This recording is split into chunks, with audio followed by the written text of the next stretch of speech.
1999 साली त्यातला मोठा टर्निंग पॉईंट म्हणू शकतो, जिकडे मी रोहितला बघितलं. 99 साली बोरिवली स्पोर्ट्स कल्चर असोसिएशन आहे, त्यांनी कॅम्प ठेवलेला. तिकडे रोहित प्रॅक्टिस करत होता आणि त्या लोकांनी काही टुर्नामेंट ठेवलेला आणि त्यात अंडर 12ची काहीतरी 10 ओव्हरच्या मॅचेस होत्या. सिमेंट विकेट होती तिकडे. आम्ही पण पार्टिसिपेट केलेलं. शाळेची टीम मी टाकले होते आणि आम्ही अनायसे फायनलला पोहोचलो होतो. आमच्या अगेन्स्ट फायनलला त्या कॅम्पचीच टीम होती. रोहित त्या टीममधनं खेळत होता. आमची मॅच चालू झाली. काहीतरी त्यांनी 10 ओव्हरमध्ये 68 रन केले. आम्ही चेस केले. मी रोहितला बॉलिंग टाकताना बघितलं. म्हणजे ज्या पद्धतीने गोलंदाजी केली त्यांनी, म्हणजे जी ॲक्शन होती मला खूप आवडली. माझं ते विजन असायचं टॅलेंट स्पॉट करण्याचं. तर पटकन मी मॅच संपल्यावर त्याला बोलवलं, नाव वगैरे विचारलं आणि त्याला सांगितलं तुझ्या पॅरेंटना मला आत्ताच्या आता भेटायला सांग. तर तो म्हणाला माझे पॅरेंट तर राहतात डोंबिवलीला. म्हणजे तू इथे काय करतोयस? तू म्हणाला माझा काका इथे राहतो, काकांकडे मी राहतो MHV कॉलनीला. तिकडे काका नेमके हजर होते, रवी म्हणून. त्यानं मी सांगितलं की तुमचा पुतण्या मला आवडलाय, तुम्हाला इंटरेस्ट असेल तर तुम्ही शाळेत त्याला घेऊन या. 31 मेचा दिवस होता आणि 2 तारखेला मी त्यांना शाळेत बोलवलं.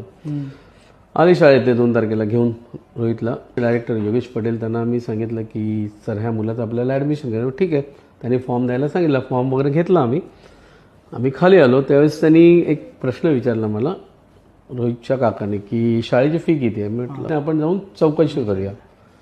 मी काउंटरवर गेलो तर 275 रुपये फी सांगितले. 275 आकडा ऐकल्याबरोबर त्यांनी माझ्या हातात परत फॉर्म दिला. मला म्हणाले sir thank you very much, admission नको आहे. मी म्हटलं तुम्हाला एवढं छान शाळेत ॲडमिशन मिळालं आहे, क्रिकेटची टीम आहे माझी शाळेची, तुम्ही असं काय करताय? तर मला नाही सर आम्ही फी भरू शकत नाही, कारण आता ज्या शाळेत आहे तिकडे 30 रुपये फी आहे. एवढी फी मी कुठून भरणार? मी भरूच शकत नाही. मी म्हटलं 2 मिनटं थांबा. मी फॉर्म घेतला, परत गेलो डायरेक्टर सरांकडे 2nd फ्लोअरला. त्यांना म्हटलं सर तुम्ही हा फॉर्म इश्यू केला आहे, सगळं झालं आहे, पण एक प्रॉब्लेम आहे. मुलगा गरीब आहे, टॅलेंटेड आहे, आपण त्याला फ्रीशिप देऊया. मी पहिला मुलगा ज्यासाठी मी फ्रीशिप डिमांड केलेली. सरांनी विचार केला, घेतला फॉर्म आणि ग्रँटेड फ्रीशिप. कदाचित त्यावेळेस जर फ्रीशिप त्यांनी दिली नसती, ते म्हणाले असे नाही सर फ्रीशिप वगैरे काही नाही, त्यांना फीस भरायला झालं, तर कदाचित रोहित शर्माने ॲडमिशन घेतलं नसतं.